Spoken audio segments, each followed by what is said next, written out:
Reef setups are ideal for the experienced hobbyist.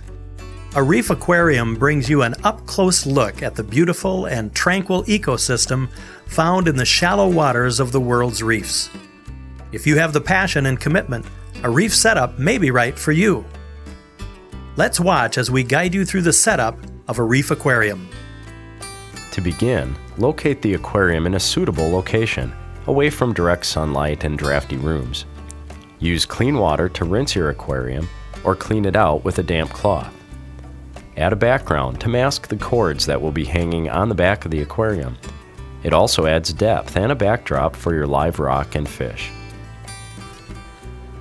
We've chosen a wet-dry filtration system with a protein skimmer for this setup. Install the wet-dry unit underneath the aquarium according to the manufacturer's instructions, as well as the overflow unit that hangs on the back of the tank. Plumb the overflow to the filter according to the manufacturer's instructions. Next, install your water pump in the sump area of the wet-dry filter.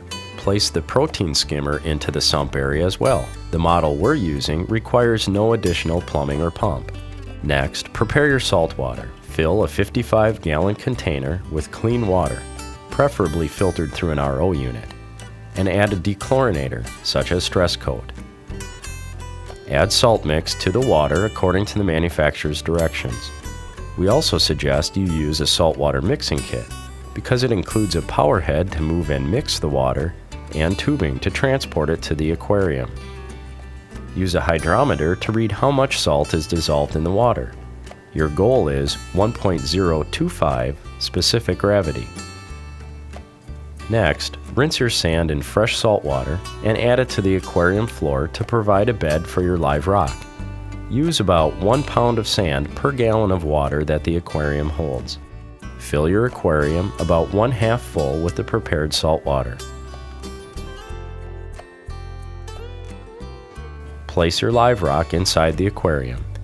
You can alter the size and shape of the rock with a hammer or a chisel if you need to. Then, fill the aquarium to the intake level of the overflow unit. Add a biological additive to start the nitrification process. We're using Dr. Tim's One and Only. With rock in place, you will begin 2 processes, curing the rock and cycling your aquarium. This takes about 2 to 4 weeks. Start the overflow unit on the back of the aquarium.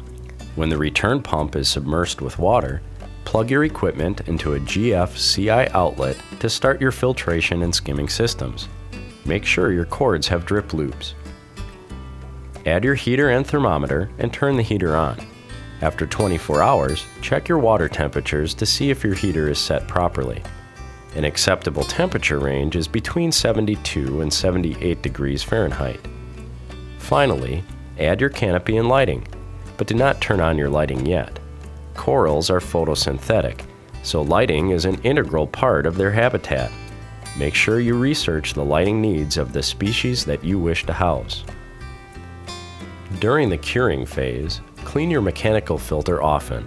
Also, perform 50% water changes weekly and siphon out loose debris on the sand bottom. After 1 week, begin testing your aquarium's alkalinity, pH, ammonia, and nitrite. When temperature and other water parameters are acceptable, which usually takes between 2 and 4 weeks, perform a 50% water change, turn on your lighting, and begin adding your first inhabitants. We started with a few hardy snails and hermit crabs to help control algae.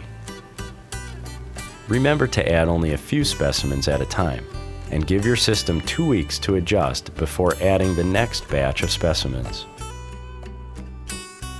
Next, we added some easy care corals, such as button polyps, lavender mushrooms, and green fluorescent mushroom corals. After our corals were acclimated and our water stabilized again, we began adding our first fish and some more sensitive invertebrates. We've added some blue-green reef chromis, a flasher wrasse, a clown goby, and some firefish, again waiting for stable water conditions after each addition. Last, we added our invertebrates, blood red fire shrimp and scarlet skunk cleaner shrimp.